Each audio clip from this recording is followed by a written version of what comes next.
Psychology says people who often cut everyone off easily are often misunderstood as being cold, damaged, or antisocial. But in reality, there's a specific kind of silence that comes after years of noise. Not the silence of an empty room, but the silence of a phone you stopped checking, of group chats you left unread, of birthdays that pass without a single text, and you realize you don't miss hearing from anyone at all. This isn't a trauma response. It is a sign that you have developed a specific set of high mindset traits that the average person simply hasn't unlocked yet. You didn't stop caring. You started caring for yourself. You realized that what people call coldness is actually clarity. If you've reached the point where you'd rather have an empty funeral than one filled with people crying crocodile tears, then you need to understand what is actually happening in your nervous system.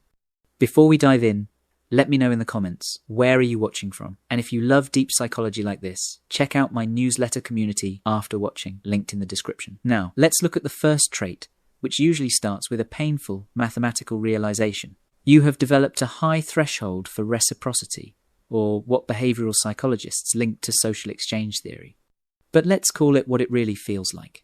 You finally realized that crumbs aren't a meal just because you're hungry for connection. For a long time, you were probably the one over-functioning. You were the person driving 2 hours to fix a flat tire for someone who wouldn't even walk down the street for you. You were the one initiating every text, carrying every conversation, and celebrating others while your own milestones were treated like invisible events. You spent years pouring your cup into cups that weren't empty, they just had a hole in the bottom. The simple math solution you arrived at is this. When things don't add up, you subtract yourself. This isn't about being transactional. It's about energy economics. You realize that people don't cut everyone off because they don't care. They do it because they care too much in systems that don't care back. You reached a breaking point where you understood that the most dangerous thing isn't isolation. It's convincing yourself that low-effort behavior is acceptable love. If you cut people off easily, it's because your self-worth has finally evicted your fear of being alone. You stopped accepting being someone's last choice and telling yourself, at least I made the list.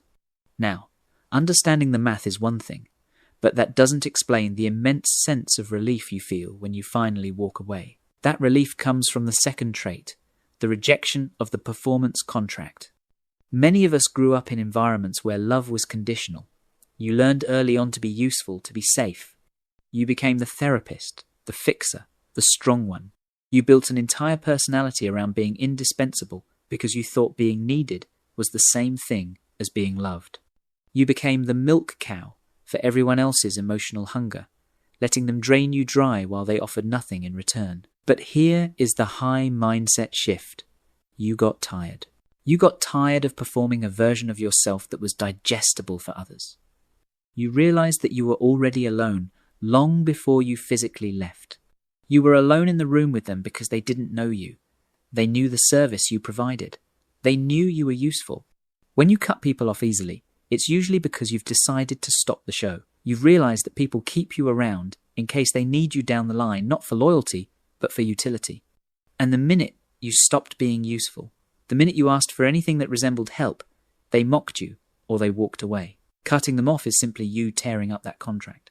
It's you saying, I am no longer auditioning for a role in my own life. You stopped explaining yourself to people who were never trying to understand you, but were just waiting for the opportunity to use you again.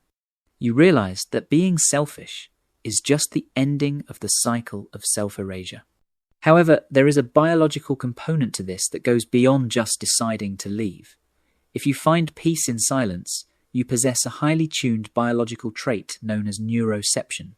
Dr. Stephen Porges, who developed the polyvagal theory, explains neuroception as the body's subconscious system for detecting safety or threat. For most people, their threat detection is broken. They stay in toxic environments because the chaos feels familiar. They mistake the adrenaline of the hot and cold game for passion. But you? Your nervous system has upgraded. You've started to realize that your body rejects people before your mind does. You might feel drained, anxious, or physically heavy around certain friends or family members. That is your biology screaming at you.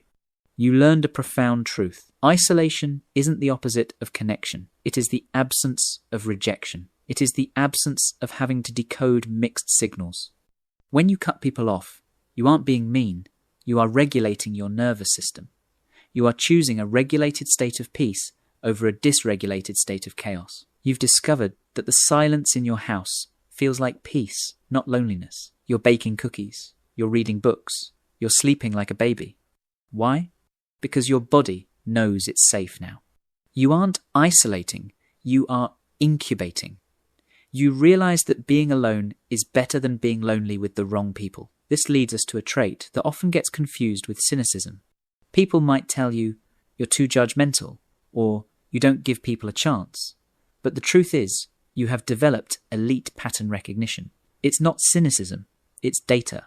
You've seen this movie too many times to sit through it again hoping for a different ending. You know the pattern of the slow fade. You know the texture of a one-sided friendship. You recognize the "I've been so busy" text for what it is, a soft rejection. You spot the red flags in the first 15 minutes of a conversation.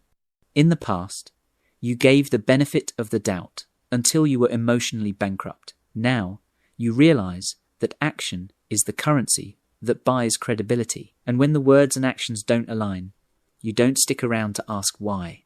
You just disconnect. This is a high intelligence trait. It means you trust your perception of reality more than you trust their potential. You understand that you can't afford to keep giving your energy to people who don't reciprocate it or appreciate what you bring to the table. You don't need closure conversations. The disrespect was the closure. The silence is the answer. Abandonment hurts less when you are the one who initiates it. At least this way, you saw it coming. Now, recognizing patterns helps you avoid the bad. But what are you actually looking for? This brings us to the fifth trait. You value depth over width. There is a powerful sentiment shared by those with this mindset. I'd rather an empty funeral than one filled with people crying crocodile tears. We live in a culture that treats people like collectibles. The more friends you have, the more successful you appear.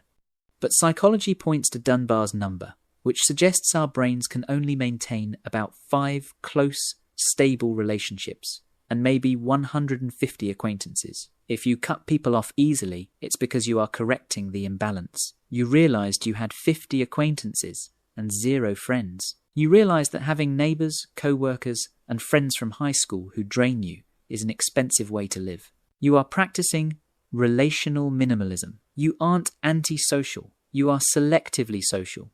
You crave the deepness that is already in your soul. You want conversations that matter, loyalty that is tested, and presence that is real. If the table isn't serving peace, encouragement, and purpose, you'd rather eat alone. You have learned that solitude is not social failure. It is a choice to face yourself and your true nature without distraction.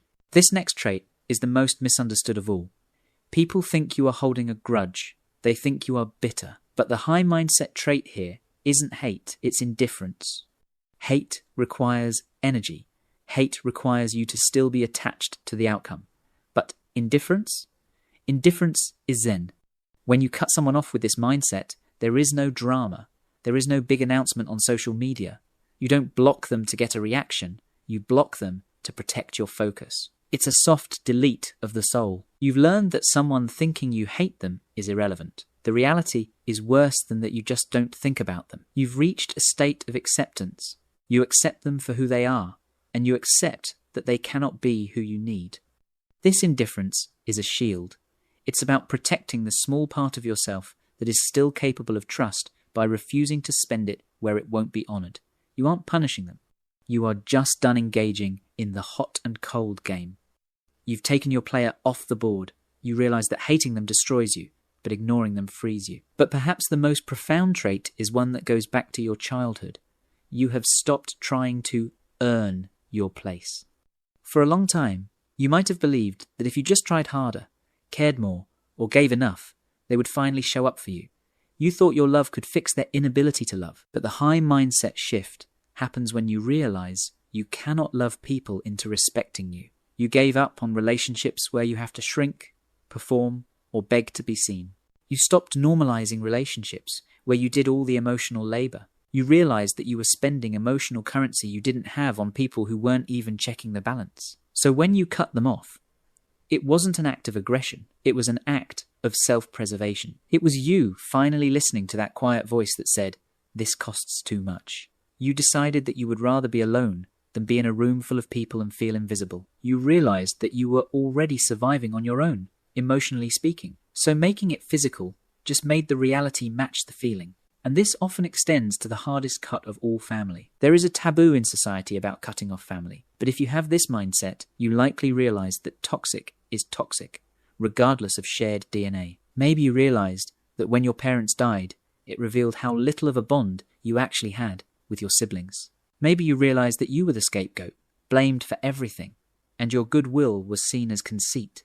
You cut them off because you realized that just because they are blood doesn't mean they have the right to bleed you dry.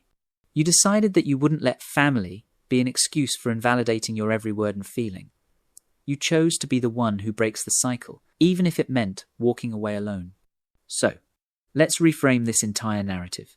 Society tells you that cutting people off is a sign of being damaged or avoidant. They tell you, "You've become so cold." Your answer should be, "I haven't become cold. I just learned that you don't deserve my warmth." What you are actually doing is architecture. You are designing a life of peace. You are curating your ecosystem. Think about a garden. To get the most beautiful roses, you have to prune the dead leaves. You have to pull the weeds. If you don't, the weeds steal the nutrients from the flowers. For years, you let the weeds grow because you felt guilty about pulling them. You let people fleece you dry emotionally. But now you understand that you are not giving up on people. You are giving up on the version of yourself that tolerated disrespect. You are making room. And yes,